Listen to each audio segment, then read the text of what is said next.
Hello and welcome to the RamsTalkPodcast preview show. This week, we've got a double set of fixtures. We have Wycombe coming up on Wednesday, but the one on Saturday, which we're going to be previewing here, is Leyton Orient coming to Pride Park. And with me to do this, I have Paul from the Orient Outlook Podcast to talk all things O's. How are you, Paul? Yeah, good. Thanks. Appreciate you having us back on or having us on, and looking forward to this fixture. Yeah, we said we were just chatting before we went live, and it's kind of a game that when you get to it, obviously you said you kind of maintained that League One status for yourself for next season. You were at one point pushing playoffs at one point. I mean, for you guys now, how are you previewing this fixture as a fan coming into Saturday? Are you kind of looking at this as going a free hit, great away day at a club that we probably once didn't think we were going to get? Or are you looking at trying to get a scalp before the end of the season? Probably a bit of both, actually. It would be lovely to take all 3 points off of you. And I think a lot of fans, because we anticipate you guys going up automatically, it will probably be the only time in a league that we'll play you for the foreseeable future. Hopefully, we'll come up to the Championship at some point and there'll be a proper fixture there. But in the meantime, in the short term, it's probably a day trip that people have looked for in the calendar for quite some time, to be fair, because it's a new ground for a lot of fans who do that sort of ground hopping and keep a track of things. But also, you've got the great infrastructure there. We love our stadium. We love our little stadium and what it has to offer, and the rustic and the kind of old school nature of parts of it. But no, we certainly won't be going up there looking to take a hiding. We certainly won't be coming to Derby County scared. Richie certainly won't be looking to set up to fail by any stretch of the imagination. He will want points. Mathematically, if my calculations are right, it's still possible for us to reach the playoffs in that last spot. I mean, momentum isn't particularly with us. It's with other clubs, which is fine. And we don't expect to be in the playoffs. But mathematically, it's not impossible at this stage for us to make a late dash into the playoffs. It's something that's been spoken about the last 2 or 3 weeks, although less so the last week or so, shall we say, having lost our 2 games over Easter. But look, other teams can trip up and things can happen. Like you said before, Carlisle turned a couple of clubs over, now they're relegated. So, football is a funny old game, as someone once said, and literally anything could happen. So, be careful. Be careful. Things don't always go to plan.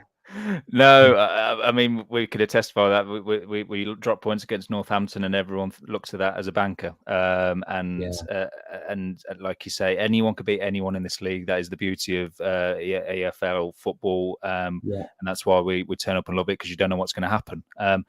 But we were looking at it before, as you say, with the previous fixture at your place. Now, on paper, it looks like a convincing win for Derby. At one point in the early stages of the game, you were kind of building a lot of pressure on us. And at one point, there was a point in the game where I said to a mate of mine who was a season ticket holder at you guys, and I said to him, I'm kind of a bit worried here that you guys are going to smash and grab this. Obviously, it didn't turn out that way, but how do you kind of reflect on that game? I appreciate it's a few months ago. How did you kind of reflect on that game and kind of seeing Saturday in that new light? Yeah, I think I tried to capture as much of the highlights from that, because my memory isn't that great to remember that. But there was an early point in the game where the ball's come into Theo Archibald. There was a 2-on-1. The ball gets squared to Archibald. He swings, misses it, and it hits his standing leg. If that goes in, it's probably a very, very different game. And then there's another one with Jordan Brown has a shot, or someone has a shot, but it was low. The keeper saved it quite comfortably. Your keeper saved it quite comfortably. And then for your first goal, arguably we should have done better and defended better there.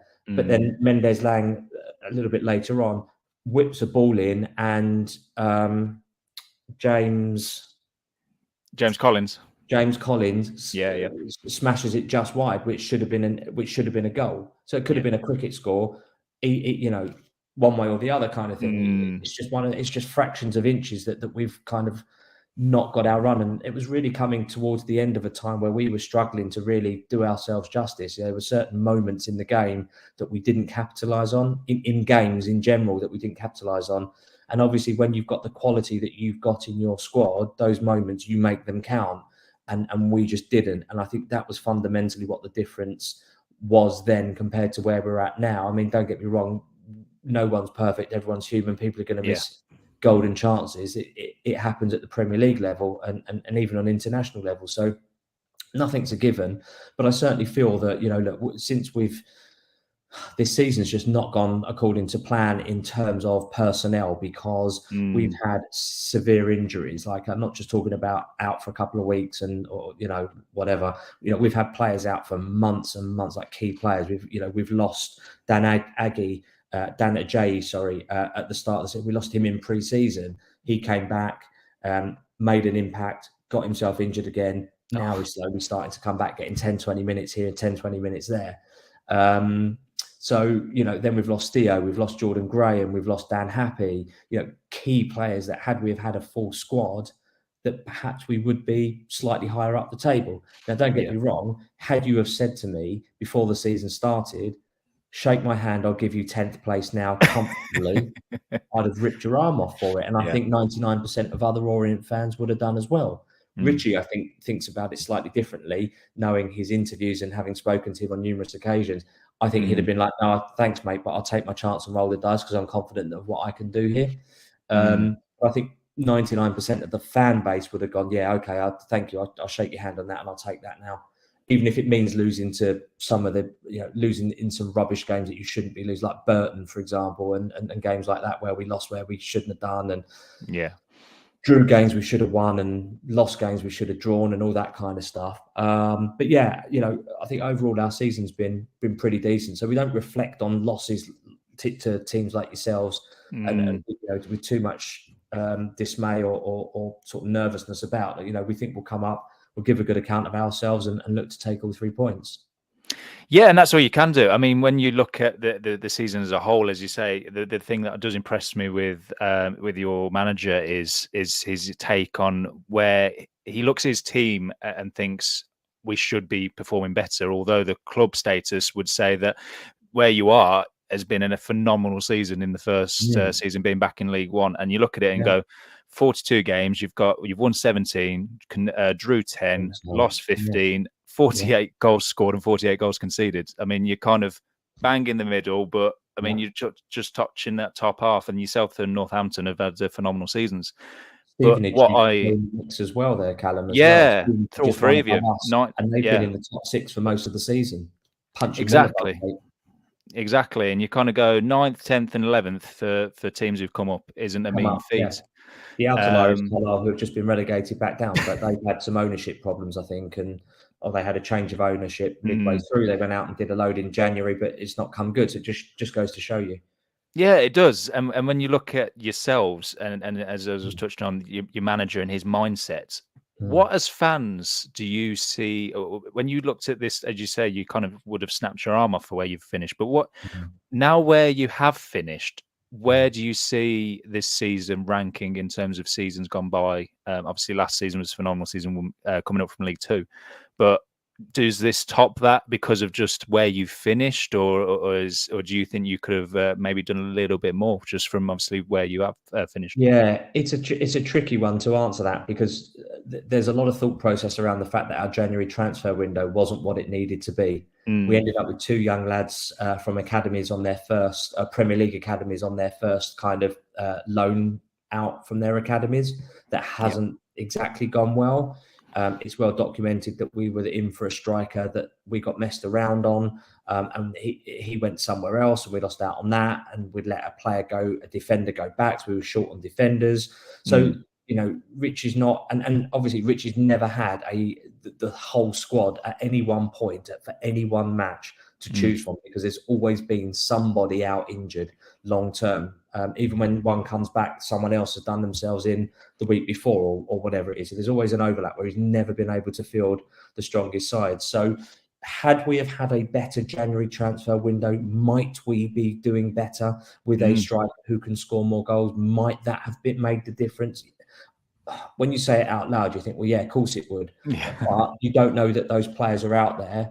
You don't know that that would have absolutely happened.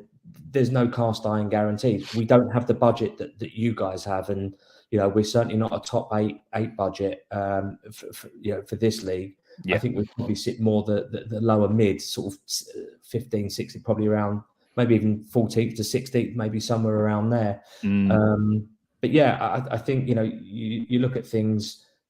If we hadn't have had the injuries we'd had, could we have been higher up? Could we have scored more goals?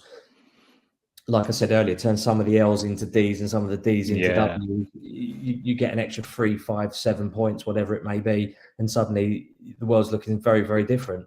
Yeah.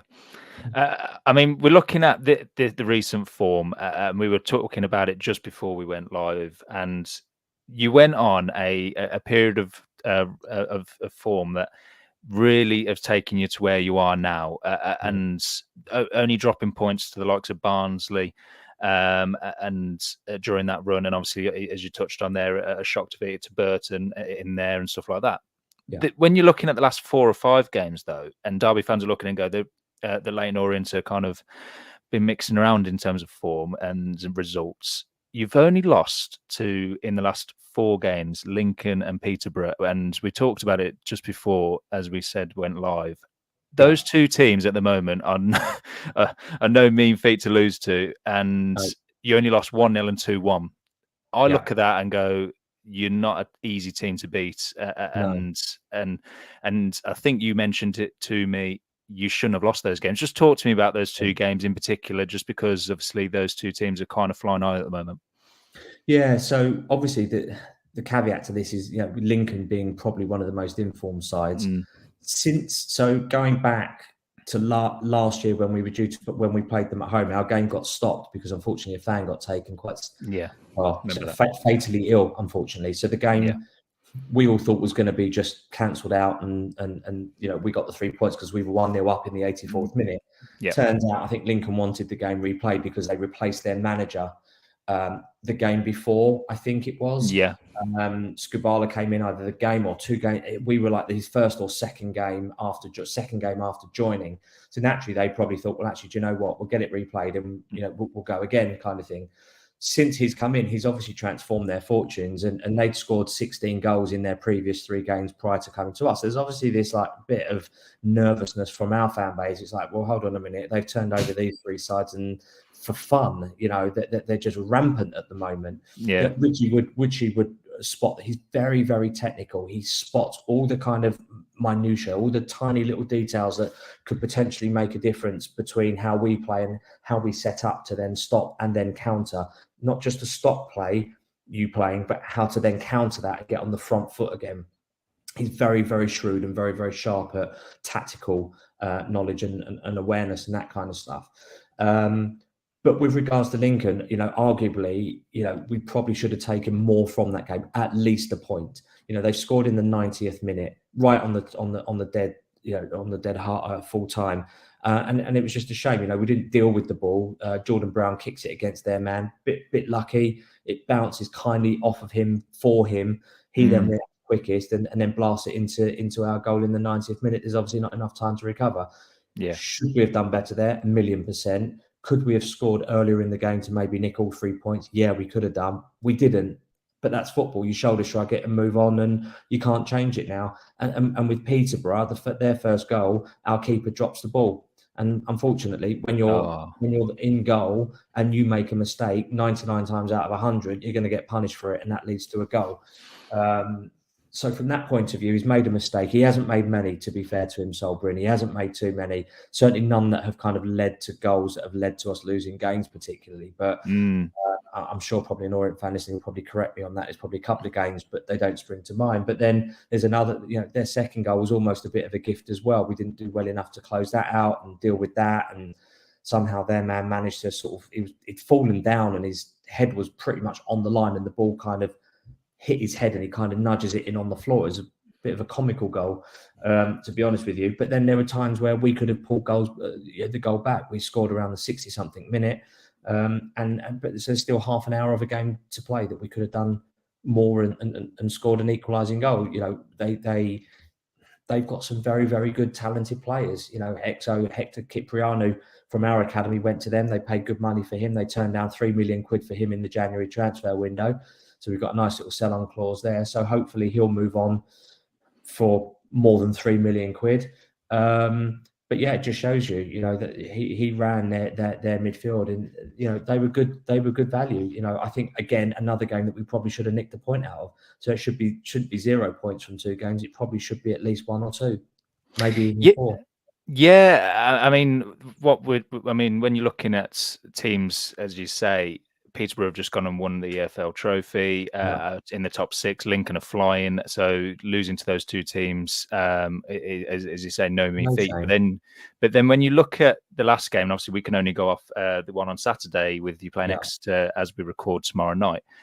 Cheltenham obviously are struggling, but I watched a couple of the goals that went in on obviously on TV, and they weren't bad goals. Put it that way.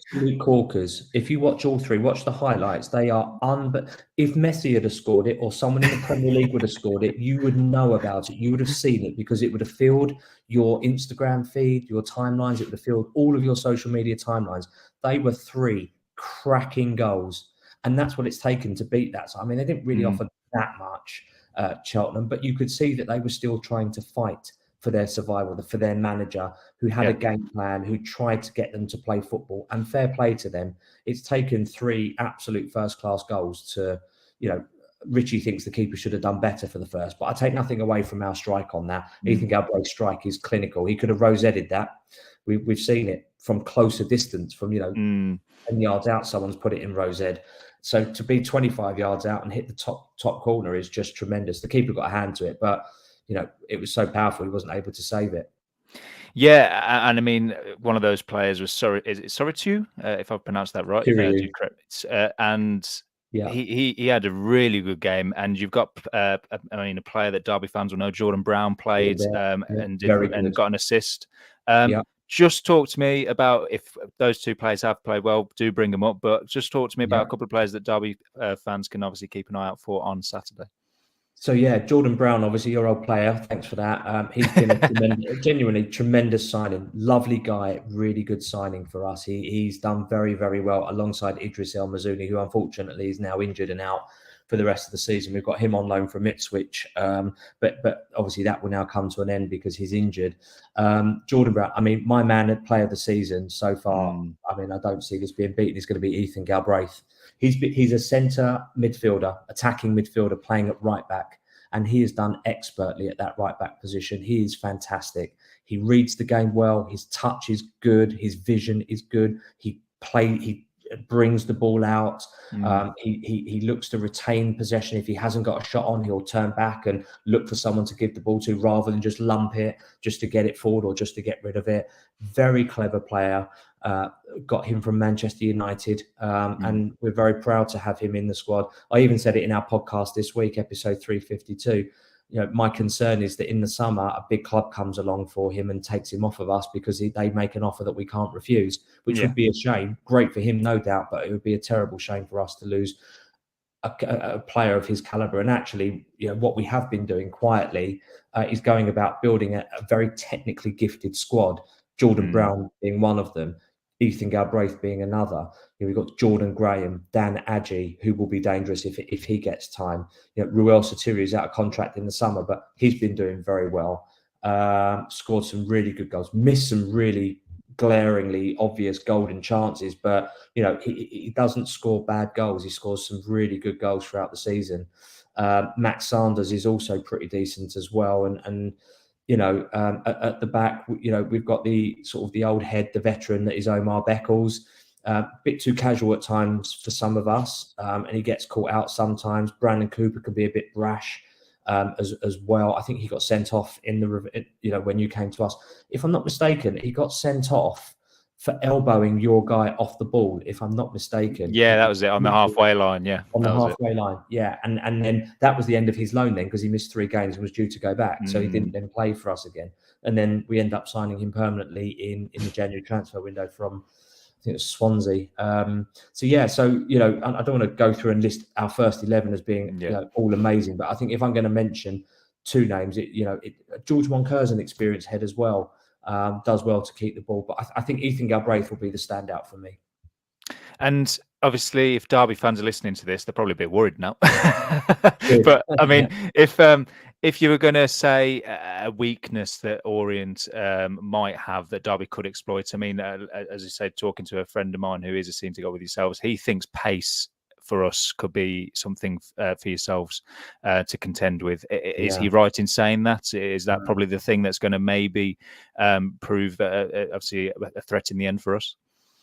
Yeah, possibly, but we've got players that do track. We've got runners that they know what, like I said earlier, Richie is very tactically aware and very astute. So he will make sure that what happens and is intended to happen. So there isn't, look, you've got fast players that if you counter us, that probably Ethan Galbraith will be the one that will chase you down because he'll be the last man back because he can put the burners on and go. We haven't got the Theo Archibalds or the Jordan Grahams or the Dan Adges who can, really put the burners on and go. Jaden Sweeney, if he plays, he's very useful, gets forward, but can also run back and make last-ditch tackles that really do matter. But I think, if anything, it will be probably with our centre-back pairing. If they get caught out, I think that's probably going to be one area for weakness that a lot of people see. With us, as I said earlier, Omar has been very experienced and helped us to maintain several clean sheets from Christmas, from Boxing Day onwards for our mini revival. But sometimes he can get sort of caught being a little bit too casual, bit too easy with the ball, and actually you need a bit of urgency, and it's been caught out a couple of times. And Brandon Cooper's misjudged a couple of things. So from that point of view, it very much. It could be anything, to be honest with you. It could be something as simple as we switch off at a set piece. Well, as we look to this Saturday, and before I ask you the big question we always ask our guests, and that's your prediction, I just want to touch on, and it's something I always admire when with your club, is the togetherness with the fans, and obviously with yourself and the podcast, and the link you have with the club and how close the club is to its fans. How does this Saturday rank in terms of, for you as a fan, coming to us? Obviously, and we obviously want to say that we are a Premier League club in waiting, and we hope at one point in my future it's going to get back to that. But at the moment, we are on level playing fields. Where does this rank for you as a fan, and obviously with the club as a whole, for an away day this weekend? It's certainly a day that people would definitely be looking forward to. We've sold over 1,200 tickets, so that goes to show you. And obviously, as you will well know, the trains aren't exactly the most reliable, and they're certainly not the most cost-effective either. No. So from that point of view, the fact that we're taking 1,200, which to you guys might not seem a lot, but we're averaging crowds of 8,000 something. Look, we're not as big as you, but we are a League One club. You're more of a Championship / Prem club, if you look at it that way. We feel we're back where we belong now. It's taken us several years to get here, but we are back where we belong. We are more together than we ever have been. We're getting new fans coming through the door, which is absolutely tremendous. I remember 10 years ago when we were pushing out of this league to go into the Championship, we were getting 4,500s and 5,000s, and we were where you were this time 10 years ago. We'd just lost out in the playoffs to Rotherham, funnily enough to Steve Evans' Rotherham. And, from that point of view, it then went downhill from there. So we are back where we belong, and we're delighted to be here. We feel proud to be here. We don't feel arrogant to say that we are a League One club. We have the size and stature and infrastructure, and going forwards, we'll be one of the leading League One clubs. We don't want to be in this league forever. We'd like to test ourselves at a higher standard. But, we look forward to the likes of coming up to your ground and Barnsley and testing ourselves against bigger, better, stronger, more costly put together sides. Because otherwise, how do you know how your progress is, or how do you know what levels you need to be at to be able to get out of this league? The league next season will be harder if Wrexham, Mansfield and whoever else come up, the other two come up, and whoever comes down from the Championship, Rotherham, not going to be easy by any means. So, two go up, but two come down, and four go down, and four come up. So it's new. There's that kind of bounce, and like what we have. There's three of us that are 9th, 10th, and 11th at the moment. I think if you'd have asked all three sets of fans where you think you'd be, I don't think any of them would have put themselves 12. In all honesty, exactly. Top 6 all season. No, and that's it. And you've had a phenomenal season, and it'll be exciting to see and follow where you end up next season. But Paul, where do you think this result's going to go on Saturday? If you could put a score prediction on it, mate. Yeah, I generally tend to fail miserably at these. I'm going to hope for not the only best. me then. Yeah, not only you. I'd like to say 1-1. But Okay. you'll probably win is the honest answer. It'll probably be sort of 2-0 to yourselves, probably. But I'd like to. If you push me and put a gun to my head, I'm going to go 1-0. 1-0. 1-0 that's from my Paul. official prediction. 1-0 from Paul. I'll go 1-0. I think it won't be easy. I think you will make it difficult. And at the end of the day, we just need results. I'll take 1-0. Yeah, I'll take 1-0 right now. But Lovely. Paul, it's been an absolute pleasure having you on. We will have fans from both clubs probably listen to this podcast. For anyone who wants to listen to yourself and your take on things this season for Leyton Orient, where can they find you, mate? Yeah, cheers. Thank you very much. So we're at Orient Outlook on Twitter. We're Orient_Outlook_podcast on Instagram. We record every Sunday night. We launch it. It's on all the podcast platforms. We're on Fan Hub. We're on, talk to your Alexas and your smart speakers and just play Orient Outlook podcast. We'll be doing a derby review. We do it post, so we only do one podcast, so that will come out next Sunday night. Well, if that's what you want to hear from a Leyton Orient perspective, obviously just listen to Paul, go and find him. He's doing an amazing job following the Orient and this season. If you did enjoy this podcast, please do give it a like and a follow on all audio platforms. Give us a subscribe on YouTube, and we will see how it all plays out this week. 2 games for both clubs, and obviously coming into the game on Saturday at Pride Park. All the best, Paul, and we'll obviously, hopefully, speak soon in the future. All the best to you as well. Thanks for having us on. Cheers. No problem at all.